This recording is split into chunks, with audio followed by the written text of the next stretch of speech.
What happens when the most feared ruler in the galaxy, an empress who has conquered 1,000 worlds and destroyed entire civilizations with a single thought, suddenly finds herself trembling? What could possibly make someone who commands fleets of warships and armies of warriors turn pale with terror? The answer lies not in superior technology or overwhelming force, but in something far more dangerous: the truth. And sometimes the truth walks on two legs, speaks with a human voice, and carries secrets that can unravel empires. When a single human steps into the most heavily guarded throne room in the known universe carrying nothing but knowledge, everything changes.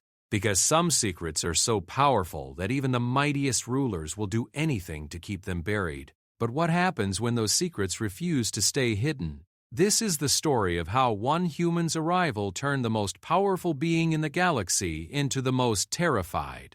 This is the story of truth, power, and the devastating moment when they collide. The throne room of the Zephyrian Empire stretched for nearly a kilometer in every direction, its crystalline walls reaching toward a ceiling lost in shadows and swirling nebulae.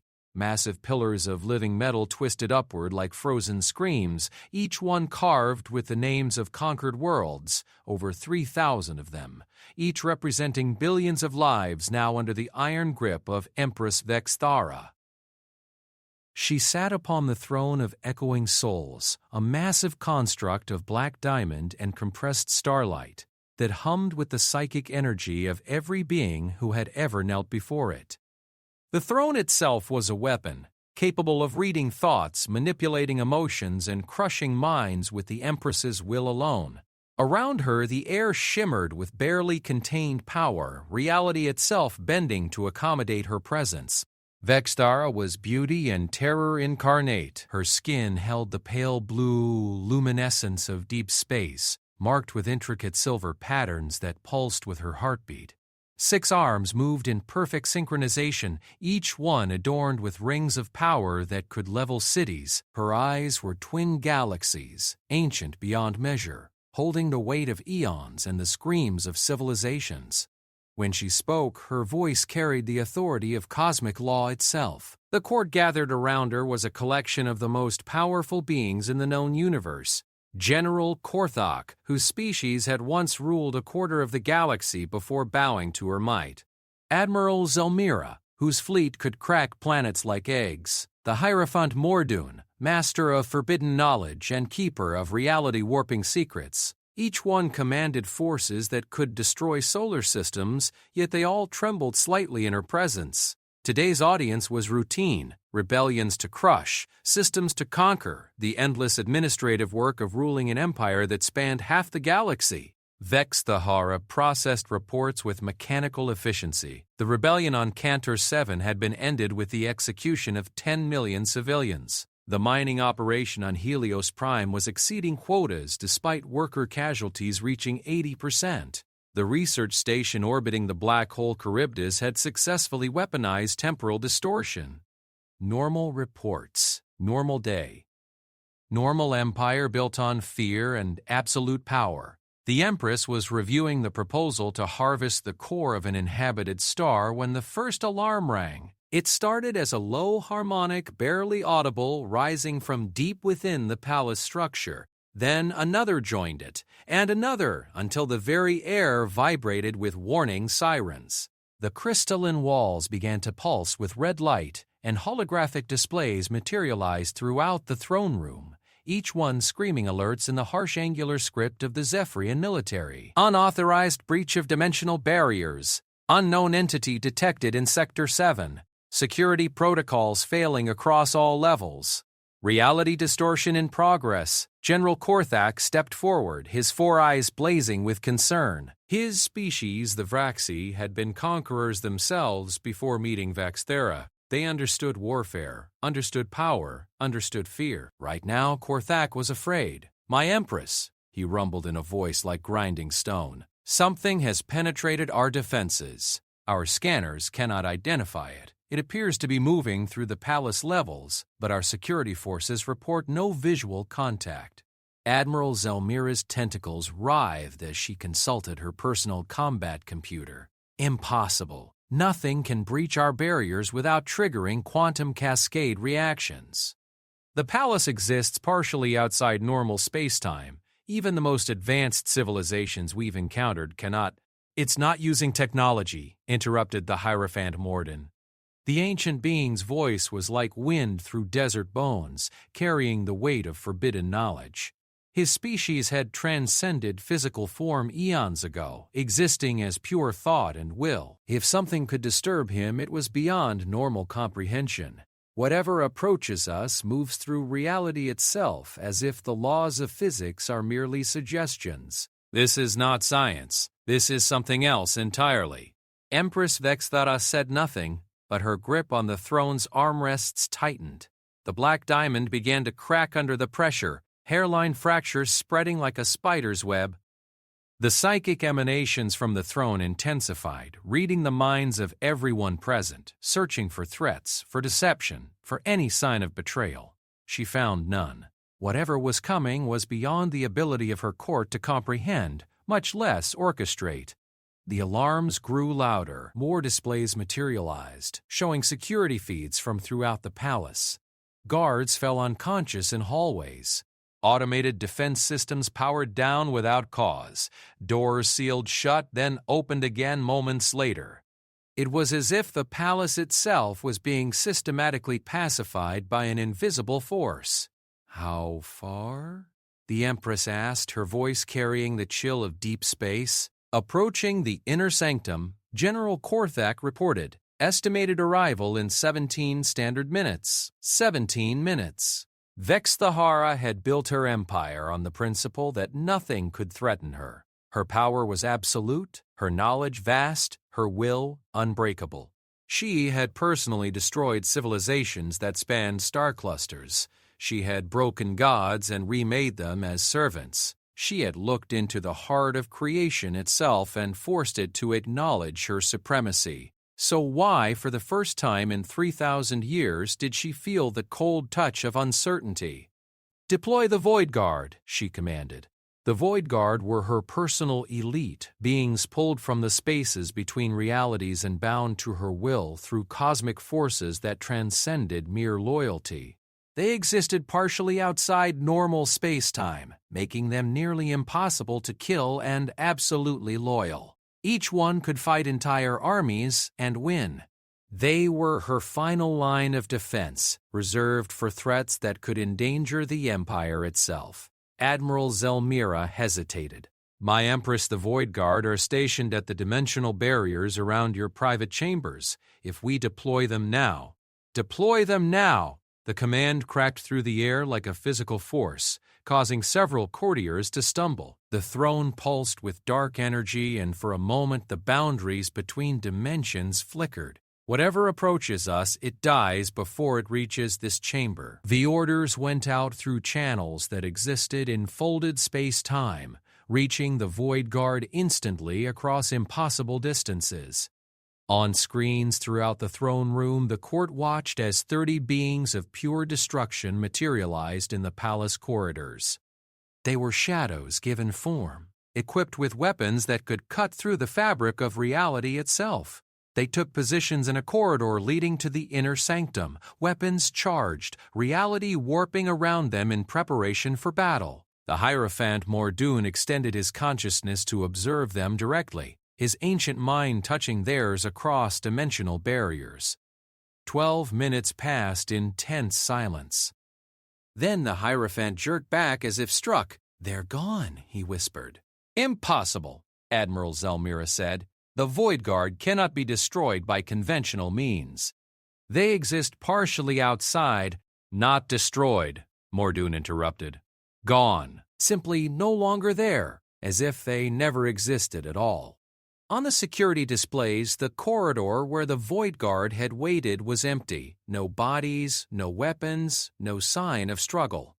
They had simply vanished, erased from reality as if they were nothing more than a bad dream. The silence in the throne room was absolute. Even the alarms had stopped, leaving only the sound of breathing and the subtle hum of cosmic forces that surrounded the throne. Empress Vexthara's 6 arms moved in complex patterns, casting spells of protection and detection that had been old when her species first looked up at the stars. Nothing happened. Her magic found no target, no threat, no presence to combat. Whatever was coming remained invisible to even her most powerful abilities. 8 minutes! 5 minutes? 3 minutes? Then the doors to the throne room opened. They opened slowly, without sound, as if moved by a gentle breeze rather than cosmic forces capable of moving mountains. The massive portals of crystallized space-time swung inward, revealing the corridor beyond. A figure stepped through. It was small, impossibly, ridiculously small compared to the vast scale of the throne room. No taller than an average member of a dozen species, walking on 2 legs, wearing simple clothing that looked like it had been purchased from a market stall somewhere in the Outer Rim territories. It was human. The being walked forward with casual confidence, hands clasped behind its back, looking around the throne room with the curious expression of a tourist visiting a museum. It showed no fear of the assembled court, no awe at the cosmic forces on display. No concern for the fact that it had just walked uninvited into the most dangerous place in the galaxy. "Impressive," the human said, its voice carrying clearly across the vast space despite speaking at normal volume. "Though a bit overdone, don't you think? All this cosmic grandeur, reality-warping architecture, and psychic intimidation, it's like you're trying too hard to convince everyone, including yourself, that you're as powerful as you claim to be." General Korthak stepped forward, his weapon materializing in his hands. "How dare you address the Empress without—" He stopped. His weapon clattered to the floor as his 4 arms went limp. His eyes widened in shock and terror, and he began to shake uncontrollably. The human looked at him with mild interest. "Ah, General Korthak of the Vraxi Dominion. Or should I say, former General Korthak. I believe your real name is Servant Drone 47293 of Production Unit 12. Funny how you never mention that your entire species were slave soldiers created by the Andrathi Empire, or that you personally executed your own creators when the Empress offered you a better deal." Korthak made a strangled sound and collapsed to his knees. The human continued walking, now approaching Admiral Zelmira. "And Admiral Zelmira of the Tentacle Depths, except the Tentacle Depths don't exist anymore, do they? Because you led the Empress's forces in destroying your own homeworld after she promised to spare your family. How did it feel to watch your children die in the same fires you helped kindle?" Zelmira's tentacles writhed in anguish. Dark fluid leaked from her respiratory slits as she struggled to breathe. One by one, the human addressed each member of the court, speaking casual words that hit like physical blows. Ancient secrets, buried shames, hidden truths that each being thought safely locked away in the depths of their minds. With each revelation, another powerful figure crumpled, their carefully constructed identities stripped away like old paint. Finally, the human approached the throne itself. Empress Vexthara had said nothing during this display, but her 6 arms were now raised in combat position, energy crackling between her fingers.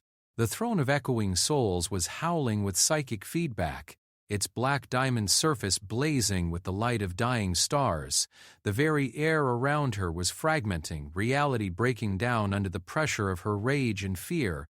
"Stop!" she commanded, her voice carrying the authority of cosmic law itself. The word hit like a physical force capable of freezing supernovas in place and halting the rotation of galaxies. The human kept walking. I said, "Stop!" This time the command was accompanied by a psychic blast that could have shattered moons. The crystalline walls cracked, and several courtiers screamed as their minds were caught in the overflow. The human paused, tilted its head slightly, and smiled. "You know," it said conversationally, "for someone who rules through fear and absolute power, you seem remarkably afraid right now. Why is that, do you think? What could possibly scare the mighty Empress Vexthara?" The Empress launched herself from the throne, all 6 arms moving in perfect coordination to unleash destruction that could unmake solar systems. Energy beams capable of piercing the heart of stars blazed toward the small figure. The human stepped aside. Not quickly, not with superhuman reflexes or advanced technology. It simply took a small step to the left as if avoiding a puddle on the sidewalk. The cosmic destruction passed harmlessly by, striking the far wall and opening a temporary rift in space-time before the palace's automatic systems sealed it. Interesting technique, the human observed. Very impressive light show. But you're still afraid, aren't you? Because deep down you know exactly why I'm here. Empress Vexthara stood frozen, her ancient eyes wide with something she hadn't felt in millennia, genuine terror. Because in that moment, looking at this insignificant creature that had walked through her defenses like they were made of paper, she realized something that shook her to her very core. She knew this human. And if it was here, then everything, her empire, her power, her carefully constructed reality, was about to come crashing down. The human smiled, and in that expression, Empress Vexthara saw the reflection of her own damnation. It was a kind smile, almost gentle, but behind it lay knowledge that could end empires.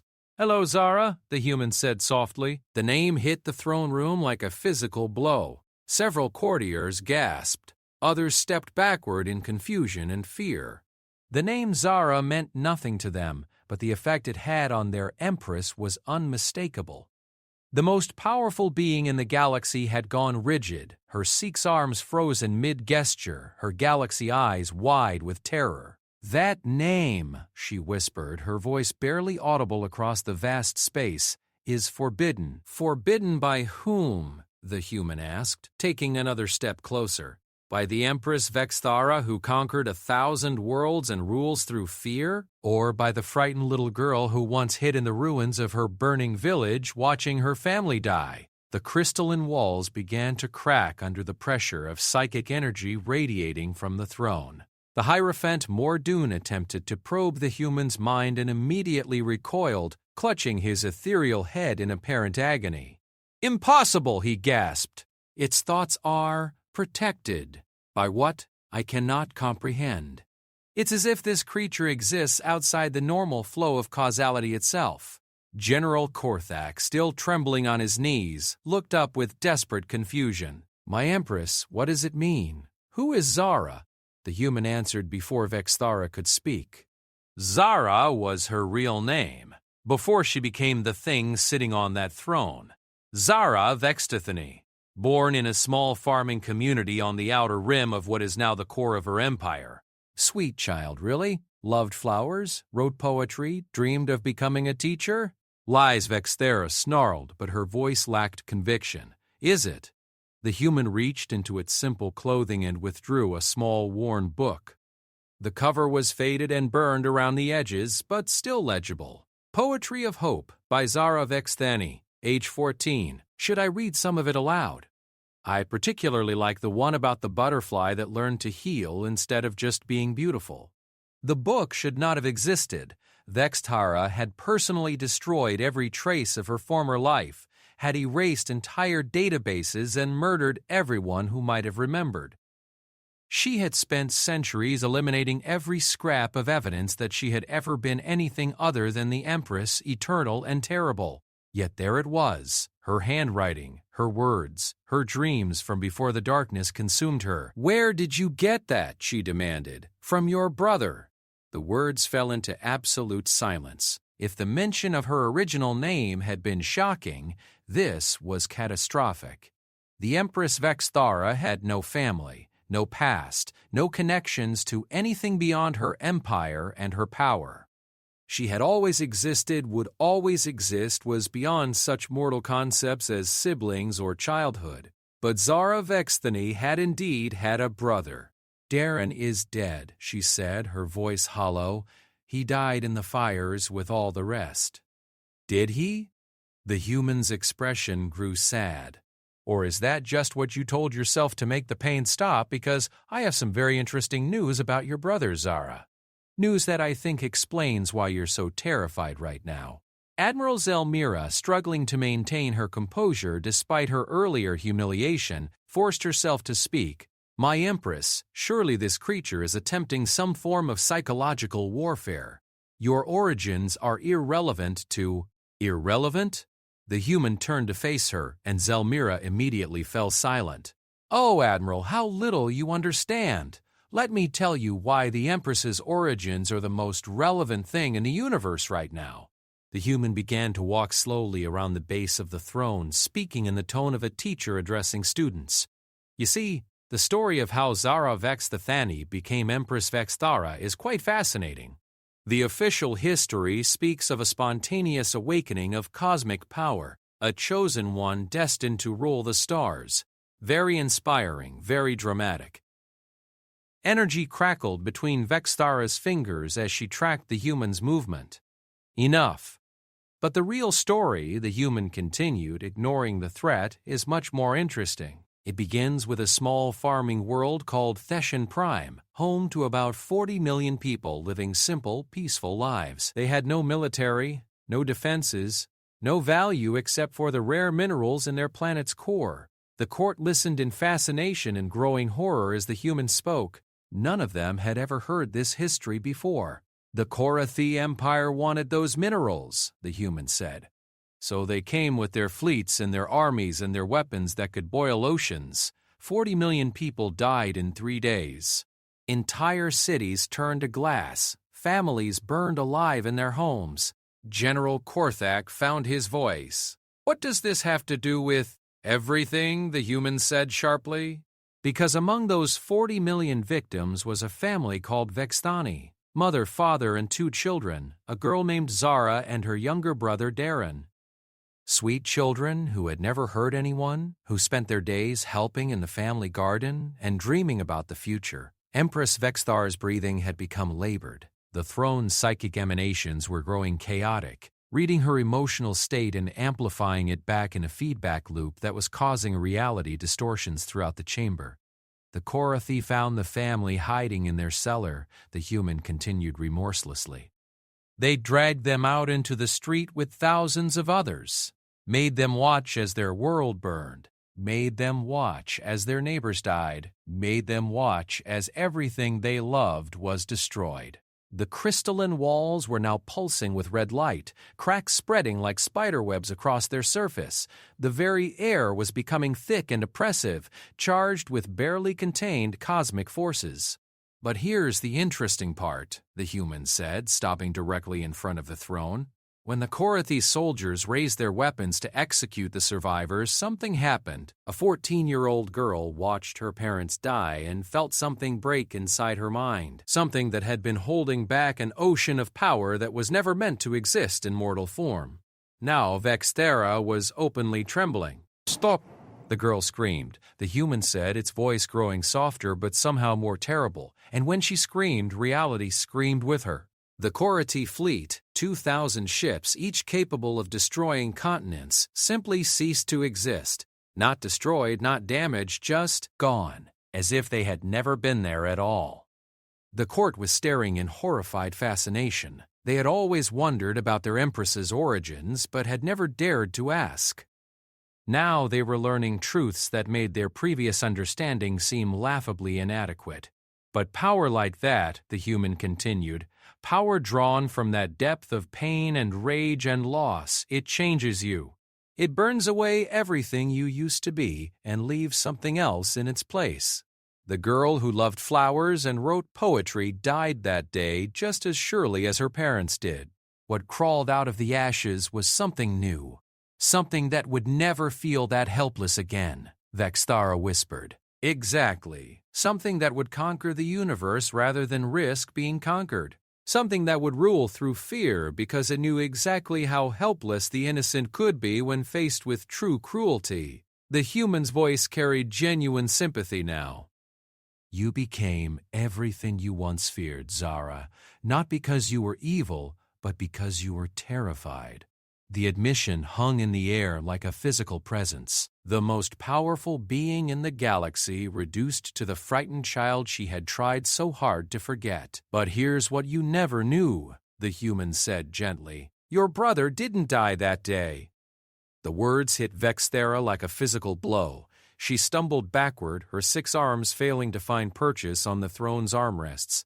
Impossible. I saw him fall. I saw the blast that you saw him thrown by the shock wave of your own power awakening, the human corrected. Thrown clear of the destruction, unconscious but alive.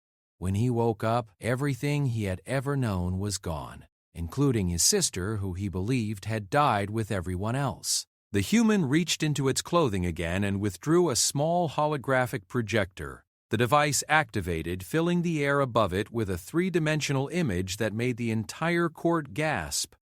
It showed a man, clearly older but bearing unmistakable resemblance to the Empress's features before her transformation.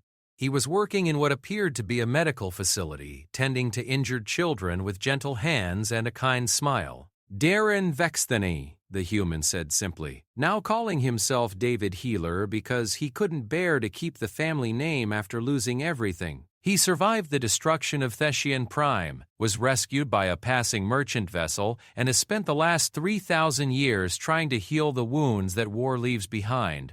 Vexthara stared at the image as if it might bite her. "How did you find him?" "I didn't find him," the human said. "He found me. You see, your brother has been searching for you all this time. Not the Empress, but his sister Zara. He never gave up hope that somehow, somewhere, you had survived." The hologram shifted, showing scenes of the man they called David Healer moving through refugee camps, disaster zones, places where war had left its mark. Always helping, always healing, always searching faces in the crowd. For 3,000 years he has followed rumors and whispers, chased every story of miraculous rescues or impossible survivals. He learned about the rise of the Zephyrian Empire, about the mysterious Empress who appeared from nowhere with power beyond comprehension. But he never connected it to his lost sister because the human paused, its expression growing sad again. Because the girl he remembered could never have become what you are now. Admiral Zelmira spoke hesitantly. "Then why are you here if this human's brother seeks reunion?" "Because," the human interrupted, 3 months ago Terran discovered the truth. He learned that Empress Vexthara and his sister Zara are the same person.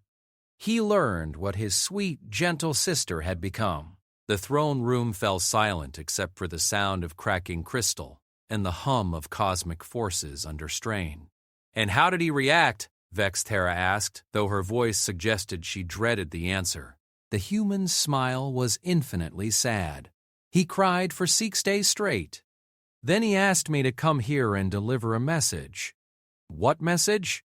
The human stepped forward, reaching the base of the throne itself. At this distance, the cosmic forces radiating from the Empress should have been lethal to any mortal being, but the human seemed unaffected. "He forgives you," the human said simply, "for everything you've done, all the worlds you've conquered, all the lives you've taken, all the pain you've caused, because he understands that his sister died the same day his parents did, and what took her place was just lost." The words hit harder than any weapon the Empress had ever faced. Her cosmic power flickered, the reality distortions around the throne beginning to subside as the foundations of her identity cracked and shifted. "But here's the truly important part," the human continued.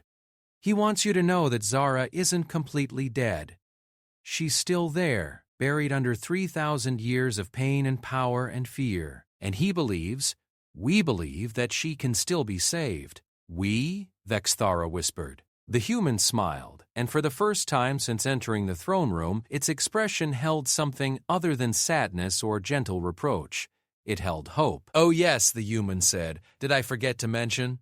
I'm not here alone." The throne room's massive doors, which had sealed themselves after the human's entrance, suddenly opened again. Not the slow, ceremonial opening of before, but a quick, business-like movement that suggested someone was in a hurry. Through the doorway stepped another figure, and the assembled court felt their understanding of reality shift once more. This newcomer was also human, but where the first had been ordinary in appearance, this one commanded attention through sheer presence. Tall and broad-shouldered, with silver hair and eyes that held the weight of countless experiences, the man moved with the confident stride of someone accustomed to command. His clothing was simple but practical, marked with the subtle signs of someone who worked with his hands and wasn't afraid of hard labor. Behind him came another figure, and another, and another. A steady stream of humans began filing into the throne room, each one unique, but all sharing that same indefinable quality of quiet competence and determined purpose. General Korthok, still kneeling on the floor, managed to activate his personal scanner to count the new arrivals. The device registered 30, then 40, then 50 humans, all walking calmly into the most secure location in the galaxy as if they had been invited for dinner. 57, announced the first human cheerfully, apparently reading the general's scanner results from across the vast chamber. We wanted to make it an even 60, but Marcus insisted on staying with the ship, and twins Sarah and Sam are monitoring long-range communications in case we need to call for backup. Backup? Admiral Zelmira whispered in horror. There are more of you? The silver-haired man who had entered second stepped forward, his expression serious but not unkind. Admiral Zelmira of the tentacled depths, or should I say, Zelmira of the burning oceans. We know about your homeworld, about what you did, about what was done to you. We're here to help, if you'll let us. Help? The Admiral's tentacles writhed in confusion. We are enemies. The human species exists on the very edge of known space, barely capable of interstellar travel. You are primitives, insects beneath our notice. A woman from among the human group laughed, not mockingly, but with genuine amusement. She was small and dark-skinned with bright eyes and calloused hands that spoke of a lifetime working with delicate machinery. Primitives? She said. Oh, honey, you have no idea what you're talking about. Dr. Elena Vasquez, theoretical physicist and occasionally the person who has to explain to the universe why it's behaving incorrectly. We've been watching your empire for quite some time now. Watching, the Hierophant Mordoun stepped forward, his ethereal form flickering with alarm. Impossible. Our detection networks span half the galaxy. No civilization can observe us without our knowledge. Another human spoke up. This one, a young man with the lean build of a runner and eyes that missed nothing. Detection networks are only as good as the assumptions they're built on. You've been looking for technology, for energy signatures, for the kinds of things you understand. You haven't been looking for us. The first human who had been watching this exchange with evident satisfaction now addressed the throne directly. Empress, allow me to introduce my colleagues. This is Dr. David Chen. He gestured to the silver-haired man, former military commander, current leader of what we call the Shepherd Project. Dr. Vasquez, whom you've met. Marcus Thompson, he indicated the young man, our intelligence specialist, and 43 others, each with their own expertise and their own reason for being here. Empress Vexthara had been silent throughout this exchange, but now her voice rang out with barely controlled fury. What are you? What do you want? What is this Shepherd Project? Dr. Chen stepped forward, his expression grave. The Shepherd Project began 60 years ago when our deep space monitoring stations detected something that shouldn't have existed. Evidence of what we came to call the Sorrow Wars. The what? General Korthak struggled to his feet, his weapon forgotten on the floor. The pattern of your empire's expansion, Dr. Stairs.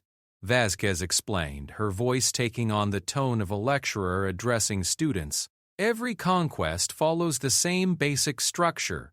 You identify a peaceful, defenseless world. You destroy it utterly, leaving survivors only to serve as examples.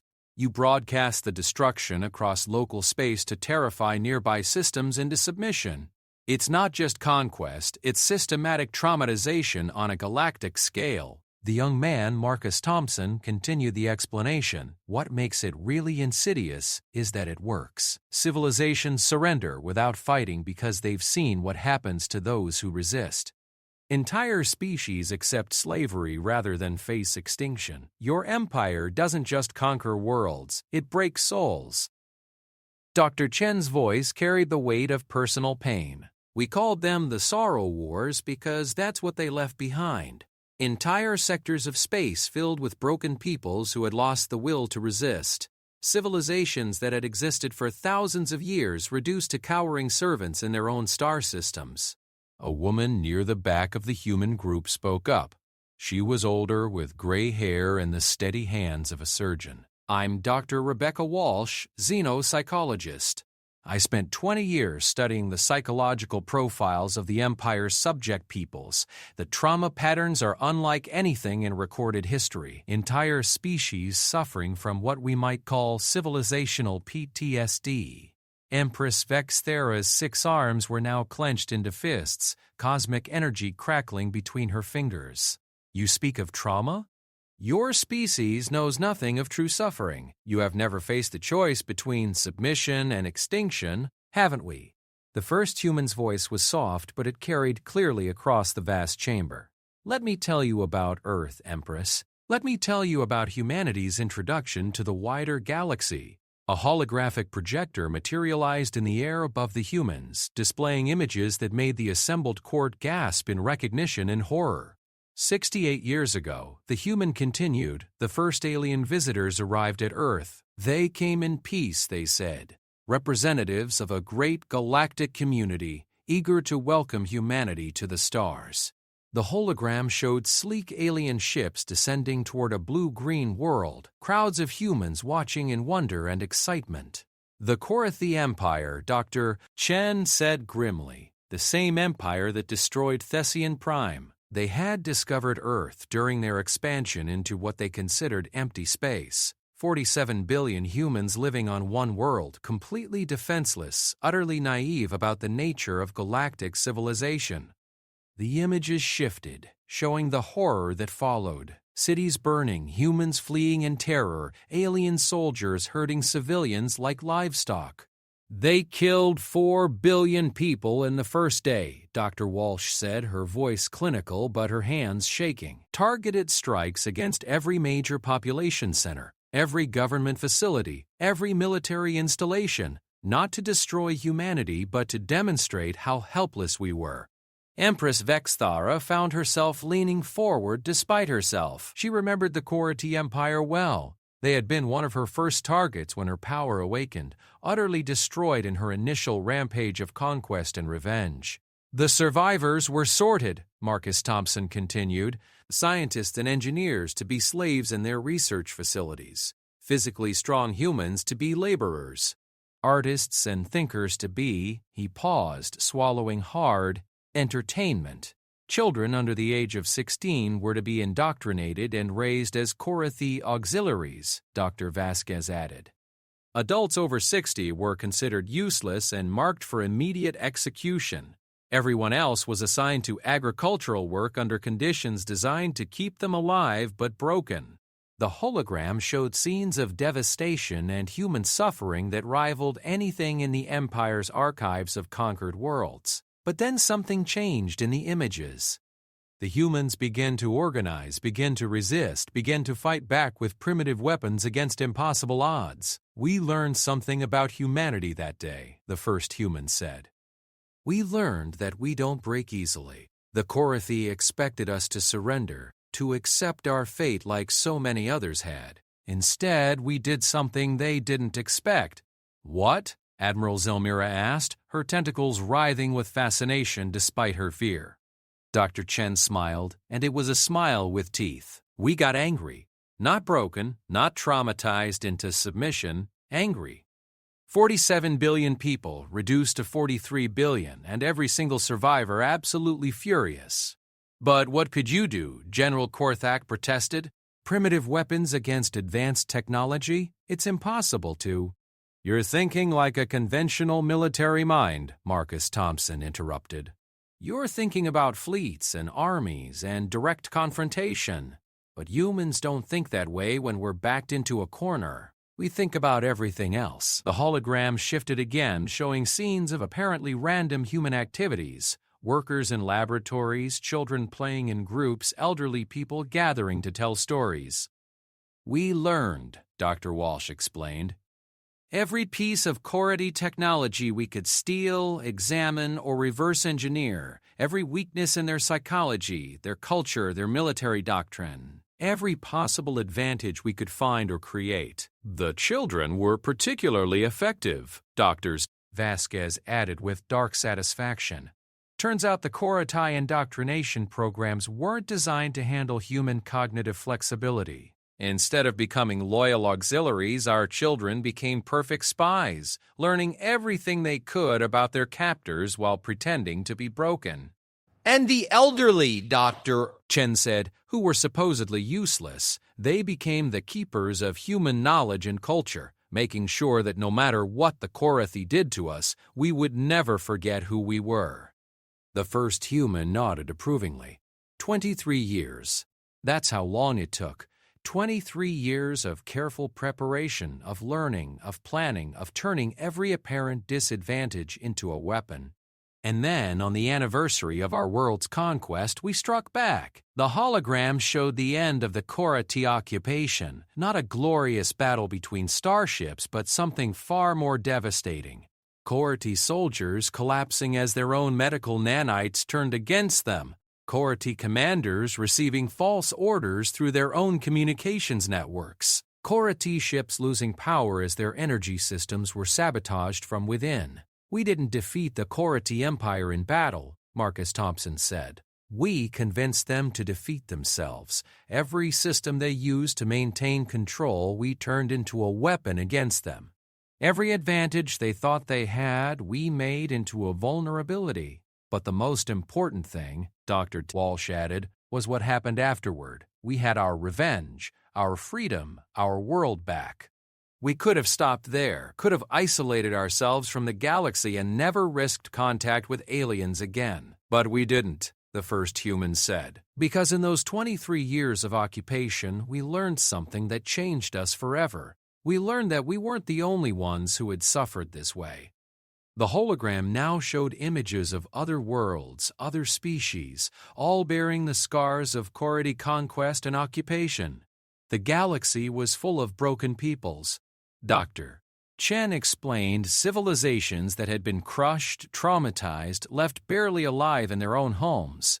The Korathi had been doing to others what they did to us for thousands of years. And we realized, Dr. Vasquez said softly, that we had a choice.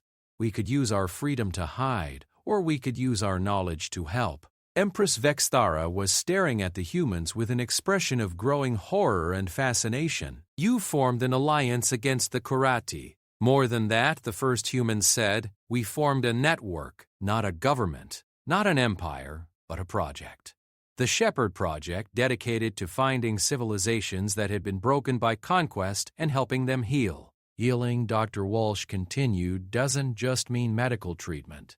It means psychological recovery, cultural restoration, the slow process of helping people remember who they were before the trauma. And sometimes, Marcus Thompson added grimly, it means dealing with the source of the trauma. The hologram shifted one final time, showing the end of the Korathi Empire. Not destruction through military might, but something far more thorough. Their subject peoples rising up simultaneously across hundreds of worlds, using knowledge and techniques shared by the Shepherd Project. The Korathi hadn't been destroyed so much as they had been liberated from their own tyranny, their civilization transformed into something healthier. 68 star systems, Doctor, Chen said with quiet pride. 43 different species, all of them helped to recover from Korathi domination. All of them now members of what we call the Healing Network, civilizations dedicated to helping others who have suffered as they did. The first human looked directly at Empress Vexthara. And that, Your Majesty, is why we're here. Because the Zephyrian Empire is the Korathi Empire all over again, only bigger and more dangerous. You've hurt more people, broken more civilizations, caused more suffering than the Korathi ever dreamed of. But unlike the Korathi, Dr.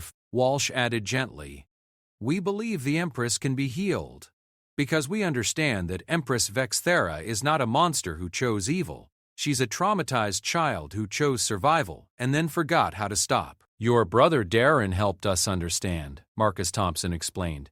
He told us about the girl who loved flowers and wrote poetry.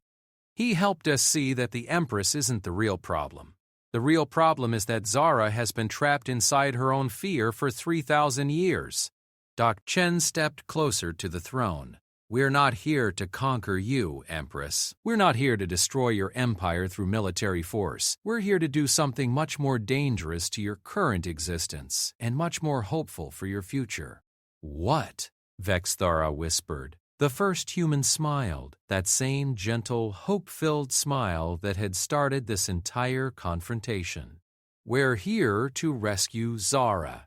The words hung in the air like a challenge to the fundamental nature of reality itself. In the vast throne room where fear had ruled for millennia, where the slightest whisper of defiance meant death, 57 humans stood calmly proposing something that should have been impossible. Vexthara rose from the throne of echoing souls, her 6 arms spread wide, cosmic energy crackling between her fingers. The crystalline walls pulsed with red light, cracks spreading like spiderwebs across their surface. The very air grew thick and oppressive as reality began to bend under the weight of her rage and terror. "You dare!" Her voice carried the fury of dying stars, the cold rage of the void between galaxies. "You pathetic creatures dare to speak of rescuing anything from me? I am power incarnate. I am the will of the cosmos made manifest, I am." "Afraid," said Dr. Walsh quietly, her voice somehow carrying clearly despite the cosmic storm raging around the throne. "You're terrified, Zara." "You have been for 3,000 years. The use of her birth name hit like a physical blow, causing the Empress to stumble backward. The psychic emanations from the throne spiked, several courtiers crying out in pain as their minds were caught in the overflow. Dr. Chen stepped forward, seemingly unaffected by the reality distortion swirling around him. "Your fear is understandable. You watched your family die, felt the complete helplessness of being unable to protect the people you loved. When that cosmic power awakened in you, it promised that you would never be helpless again, but power without healing is just another form of helplessness." Dr. Vasquez added, her voice carrying the weight of scientific certainty. "You've spent 3,000 years trying to control everything in the galaxy because you can't control the pain inside your own mind." Marcus Thompson consulted a device in his hand, his expression serious. "Our analysis indicates that the Empress's behavior patterns are consistent with someone suffering from severe, untreated trauma. Every conquest, every show of force, every act of cruelty, they're all attempts to prove to herself that she's strong enough to prevent another HFY Prime." "Stop!" Vexthara commanded, but her voice lacked its usual cosmic authority. "You understand nothing. I am not that frightened child anymore. I chose this path. I chose power over weakness, control over chaos." The first human, who had still not given his name, smiled sadly. "Did you choose it, Zara? Or did you simply never have a chance to choose anything else? When your family died and that power awakened, did anyone try to help you process what had happened? Did anyone teach you how to heal from that kind of trauma?" "I needed no help," the Empress snarled. "I survived. I became more powerful than any being in galactic history." "You survived, Dr. Ishai," Walsh agreed, her tone gentle but firm. "But surviving isn't the same as living. And thriving isn't the same as healing. You became powerful, yes, but did you become happy? Did you become peaceful? Did you become the person Zara Bexthani would have wanted to become?" The questions hit harder than any weapon. The Empress found herself remembering things she had buried for millennia. The feeling of working in her family's garden, the joy of writing a particularly good poem, the simple pleasure of making her little brother laugh. When had she last felt joy? When had she last created something instead of destroying it? When had she last felt anything other than rage, fear, or the cold satisfaction of absolute control? "It doesn't matter," she said, but her voice was weakening. "The past is dead. I am what I chose to become. Are you?" Another human stepped forward, a man with kind eyes and the steady manner of someone accustomed to dealing with trauma survivors. Dr. James Mitchell, psychological therapist specializing in recovery from extreme trauma. "I've spent 40 years helping people heal from experiences similar to yours." "Similar?" Vexthara laughed bitterly. "You have no idea what I experienced." "Don't I?" Doctor. Mitchell's expression grew serious. "Sudden, unexpected violence that destroyed everything you knew and loved. The helplessness of being unable to protect your family, watching the people you cared about die while you survived. then discovering that you had power, terrible, overwhelming power that could prevent it from ever happening again, but only if you used it constantly. The Empress stared at him, her 6 arms trembling. The thing about trauma, Dr. Mitchell continued, is that it freezes us in time. The person you became when your family died, the terrified, enraged, desperate child who would do anything to feel safe again, that's who has been ruling your empire all this time. Not the Empress Vexthara, but the traumatized little girl who never got the chance to grieve properly. I grieved, Vexthara whispered. Did you? Dr. Walsh asked gently. Or did you bury your grief under anger and power because it was too painful to feel? Grief is soft, vulnerable, completely antithetical to the image of strength you've built. But grief is also how we heal from loss. General Korthak, who had been listening to this exchange with growing confusion and terror, forced himself to speak. My Empress, surely you will not allow these creatures to continue this psychological assault? Chen turned to face the general, his expression compassionate but firm. General, you're afraid too. Afraid that if the Empress changes, if she heals, you'll lose the only identity you've ever known. But tell me, are you happy serving someone who sees you as nothing but a tool for violence? Korthak opened his mouth to respond, then closed it. He had never been asked if he was happy before. The Empress's trauma created a system that traumatizes everyone around her, Dr. Mitchell explained to the assembled court. Each of you has been shaped by her fear, forced to become something other than what you might naturally be. General, when did you last make a decision based on what you thought was right rather than what you thought would avoid the Empress's wrath? Admiral Zelmira's tentacles writhed uncomfortably. You cannot expect us to simply abandon our loyalty. We're not asking you to abandon loyalty, Dr. Vasquez interrupted. We're asking you to consider the difference between loyalty to a person and loyalty to their pain. Right now, you're all enablers in an empire built on unhealed trauma. The first human looked around the throne room, taking in the faces of the assembled courtiers. Every single one of you has a story. General Korthak, whose species was enslaved and who now perpetuates that same enslavement. Admiral Zelmira, who destroyed her own world to prove her loyalty. Hierophant Morton, who accumulates forbidden knowledge because knowledge feels like power and power feels like safety. One by one, he met their eyes. You're all trauma survivors, just like the Empress.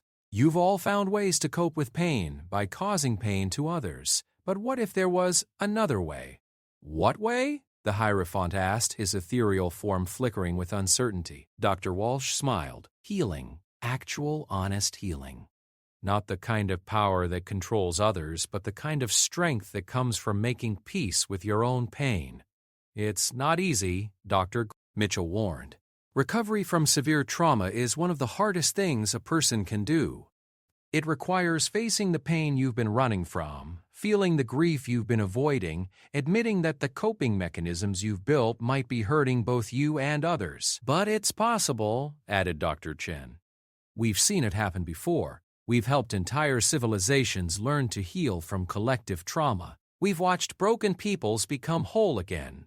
Empress Vexthara had been silent throughout this exchange, but now she spoke in a voice barely above a whisper. Why? Why would you help me? I have conquered worlds, enslaved species, caused more suffering than... Because, the first human said gently, your brother asked us to. Because underneath all that pain and power and fear, there's still a 14-year-old girl who loved flowers and wrote poetry about healing butterflies. Because we've learned that healing one person's trauma often heals the trauma they've caused in others. And because, Marcus Thompson added with a slight smile, we're human. We're stubborn that way. When we see someone trapped in their own pain, we don't just walk away. Dr. Vasquez pulled out another device, this one projecting a soft blue light that seemed to calm the chaotic energy in the throne room. This is a neural harmonizer designed to help stabilize traumatic memories while allowing them to be processed safely. It won't change who you are, but it will allow you to remember your past without being overwhelmed by it. The choice is yours, Zara, Dr. Mitchell said. You can continue being the Empress, ruling through fear and power, staying trapped in the moment your family died. Or you can choose to begin the long, difficult process of healing. What would happen to my empire? Vexthara asked, her voice small and uncertain, more like a child asking a question than a cosmic ruler issuing commands. Dr. Chen's smile was warm and genuine. The same thing that happened to the Korati territories after their empire fell. The people you've conquered would have the chance to rebuild their own civilizations. Your courtiers would have the opportunity to discover who they really are underneath all the trauma and fear. And you would have the chance to become the person Zara Vexthani was meant to be, Dr. Walsh finished. Not the frightened child who gained cosmic power, not the traumatized survivor who built an empire out of fear, but the adult woman who chose healing over hurting. Your brother is waiting for you, the first human said softly. He's been waiting for 3,000 years, believing that his sister is still alive somewhere inside the Empress. He never gave up hope that Zara could come home. Tears began to flow down the Empress's face, the first tears she had shed since the day her family died. The cosmic energy around the throne began to stabilize, the reality distortions fading as her emotional state shifted from rage and fear towards something else, something that might eventually become hope. I don't know how, she whispered. We do, said Dr. Mitchell. That's why we're here. You don't have to do this alone. For the first time in 3,000 years, Empress Vexthara Zara looked around her throne room and saw not threats to be controlled or subjects to be dominated, but people who might possibly become friends. What do I need to do? She asked. The first human stepped forward, extending his hand in the ancient human gesture of friendship and trust. The first step, he said, is the hardest one. You need to choose to let Zara live again. You need to choose healing over control, hope over fear, love over power. Zara Vexthani, who had once written poetry about butterflies that learned to heal instead of just being beautiful, looked at the offered hand for a long moment, then slowly she reached out with one of her 6 arms and took it. The moment their hands touched, something fundamental shifted in the throne room. The oppressive weight of fear that had dominated the space for millennia began to lift, replaced by something new and fragile and infinitely precious. It was the first moment of healing for the most powerful being in the galaxy, and it was only the beginning. 6 months later, the throne room looked nothing like the terrifying chamber it had once been. The crystalline walls now allowed natural light to filter through, their surfaces repaired and modified to create patterns that shifted gently throughout the day. The massive pillars no longer bore the names of conquered worlds, but instead displayed growing gardens of flowering vines from dozens of different species, a living memorial to renewal and hope. The throne of echoing souls had been transformed into something entirely different. The black diamond remained, but it no longer howled with psychic energy. Instead, it hummed softly with what Dr. Vasquez had termed harmonic resonance, a frequency that promoted calm and clear thinking rather than fear and submission. And sitting in the transformed throne, wearing simple clothes and with her 6 arms moving in gentle, contemplative gestures, was someone who looked like Empress Vexthara but moved like Zara Vexthani. The healing process had been neither quick nor easy. There had been setbacks, moments when the old patterns of fear and rage threatened to reassert themselves. There had been days when Zara forgot who she was becoming and fell back into being the Empress. There had been nights when she woke up screaming from nightmares of burning worlds and dying families. But there had also been breakthroughs. The first time she laughed at one of Dr. Mitchell's gentle jokes. The first time she used her cosmic power to heal instead of destroy, helping to repair the damaged ecosystems on a world that had been strip-mined for its resources. The first time she wrote a poem again, her handwriting shaky from 3,000 years of disuse. And most importantly, there had been the day when a simple transport ship arrived at the palace carrying a passenger who had waited 3 millennia for this moment. Terran David Healer had walked into the throne room with the same quiet confidence as the Shepherd Project humans, but with something they lacked. The absolute certainty of someone who knew exactly who he was looking for. The reunion had been awkward at first. How do you embrace a sister who has 6 arms and cosmic power? How do you catch up on 3,000 years of separation? How do you reconcile the gentle healer you've become with the cosmic empress your sister had been? But they had figured it out, slowly and carefully, with help from the human therapists and the gentle support of a court that was learning its own lessons about healing and growth. Now, as Zara sat in her transformed throne room reviewing the morning reports, she was not alone. Dr. Mitchell sat nearby, ready to help if the administrative stress triggered any flashbacks. Marcus Thompson was at a communications console coordinating with the various species that were rebuilding their civilizations after the Empire's dissolution. Dr. Chen was in deep conversation with General Korthak, now calling himself by his birth name, Vrax, about establishing new trade relationships with the former slave worlds. And Darren sat across from his sister, quietly working on his own reports from the medical stations he had established throughout the former empire, occasionally looking up to smile at her or share a memory from their childhood. The HFY Prime situation is stabilizing, Marcus reported, his voice carrying the satisfaction of a job well done.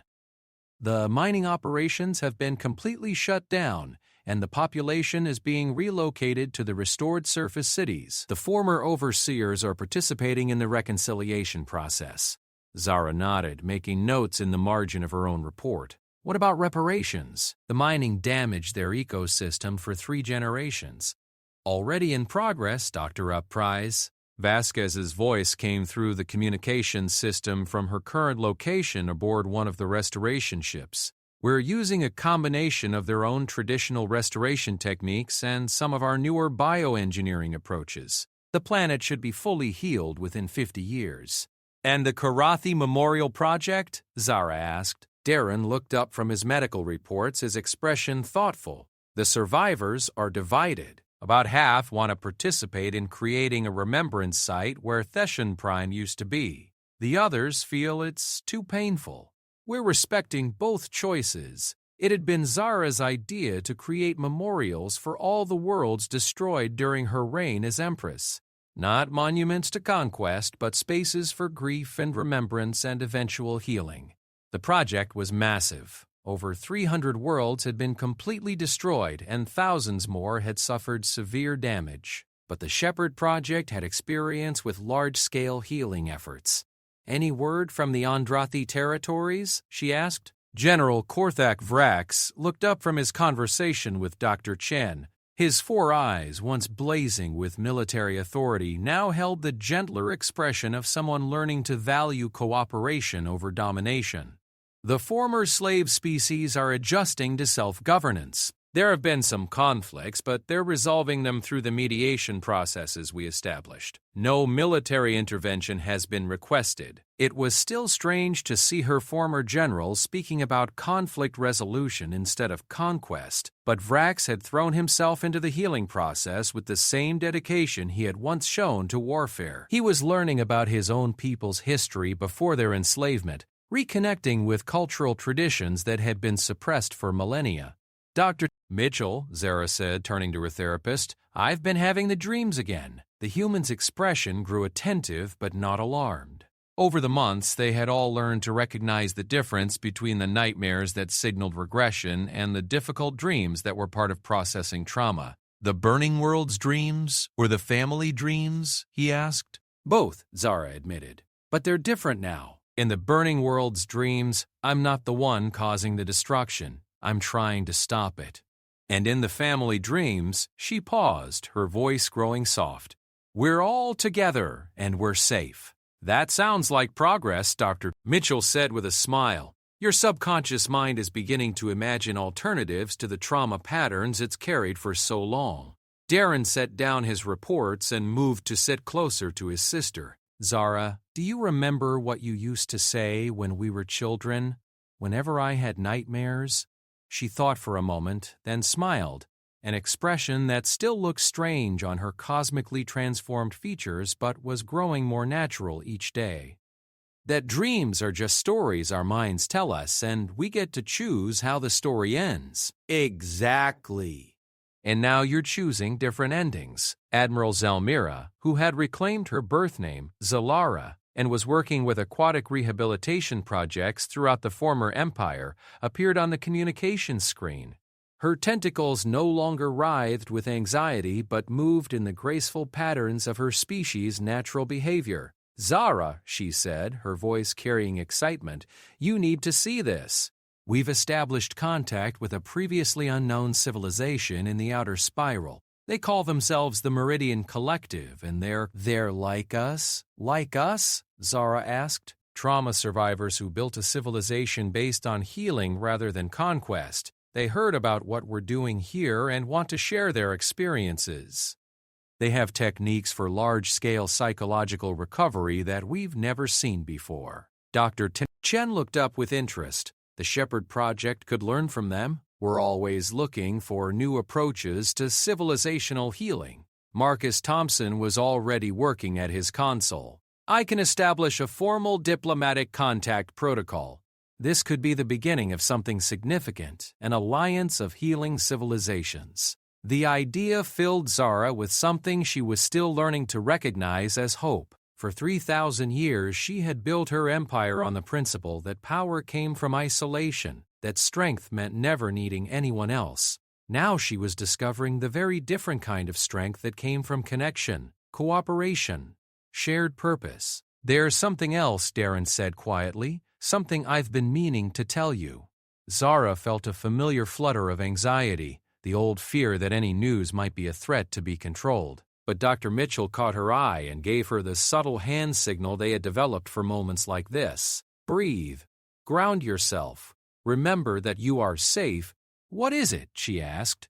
Darren smiled and reached into his medical bag, pulling out a small flowering plant in a simple ceramic pot. The flowers were unfamiliar to her, delicate blue petals with silver centers that seemed to shimmer in the light. "I've been working with the botanical restoration teams," he said. "They found seeds from our family's garden in the ruins of HFY Prime. They were buried deep enough to survive the destruction, preserved in crystalline formations that formed during the awakening of your power." Zara stared at the plant, her hands trembling. "That's a remembrance flower," Darren finished. "The ones you used to tend when we were children. The ones you wrote poems about. They've been waiting for 3,000 years to bloom again." Tears flowed down her face, tears of grief for what had been lost, and tears of joy for what was being found again. She reached out with gentle fingers to touch one of the delicate petals, and for a moment she was 14 years old again, kneeling in her family's garden with soil under her fingernails and sunshine on her face. "I remember," she whispered. "I remember the poem I wrote about them. About how they grew stronger in broken soil, how they bloomed most beautifully after the hardest winters." "Would you like to recite it?" Dr. Mitchell asked gently. Zara closed her eyes, reaching back across 3 millennia of pain and power to find the words a young girl had written about hope and healing. "In broken ground where sorrow dwells, where winter's rage has left its mark, small seeds of hope still cast their spells, and bloom to light the growing dark. The flower knows what we forget, that scars can be where beauty grows, that pain and healing often met make stronger blooms than easy rose. So when the storms of life have passed and broken earth seems dead and dry, remember flowers bloom at last where tear-watered soil meets healing sky." The throne room was silent for a moment, filled with the weight of words that had survived the destruction of worlds and the transformation of a cosmic tyrant back into a person. "It's beautiful," Dr. Chen said softly. "It's true," added Dr. Mitchell. "Both the poem and the woman who wrote it. Zara, you've become the flower you wrote about, blooming beautifully in the broken soil of your own pain." The first human who had finally revealed that his name was David Harrison and that he was the coordinator of the Shepherd Project's most difficult cases stepped forward from where he had been quietly observing. "The Meridian Collective wants to propose something," he said. "They're suggesting the formation of what they call a healing alliance, civilizations committed to helping others recover from trauma rather than perpetuating it. They want to invite us and the former Empire territories and anyone else willing to choose healing over hurting." A galaxy-wide support network, Dr. Vasquez added via the communications link. Imagine it. Instead of empires built on conquest and fear, we could have communities built on healing and hope. Zara looked around the transformed throne room, at her brother who had never given up on her, at the humans who had chosen to help rather than conquer, at her former courtiers who were becoming something new and better than what they had been. "What would my role be in such an alliance?" she asked. "Whatever you choose it to be," David Harrison replied. "You could be a healer, a teacher, a poet, a gardener. You could be Zara Vextani again, writing poems about flowers and helping people grow. The cosmic power you carry could be used to heal worlds instead of destroying them." Zara stood up from the transformed throne, the remembrance flower in her hands. Around her, reality was stable and calm, no longer distorted by rage and fear. The court that had once cowered in terror now worked together as friends and colleagues. The empire that had been built on suffering was becoming a network of healing communities. And somewhere in the depths of space, on 100 different worlds, people were learning to hope again. "I accept," she said simply. "Let's heal the galaxy." As she spoke the words, Zara felt the last chains of her old identity fall away. She was no longer Empress Vexthara, ruler of fear and destroyer of worlds. She was no longer the traumatized child trapped in cosmic power. She was Zara Vextani, sister and daughter and friend and healer. She was a woman who had learned that the strongest power was the power to choose hope over fear, healing over hurting, love over control. And for the first time in 3,000 years, she was free. Outside the palace windows, in gardens that had once been monuments to conquest, remembrance flowers bloomed in soil that had been watered with tears but was now nourished by hope. The galaxy was vast and there was much work to be done, but for the first time in millennia, there were people working together to heal rather than hurt. The human had entered, and the Empress had indeed turned pale. Pale with fear that had transformed into hope, with secrets that had become truths, with isolation that had become connection. And in the end, that had made all the difference. The human entered, and the alien Empress turned pale. Her secrets unraveled. HFY Best HFY Stories.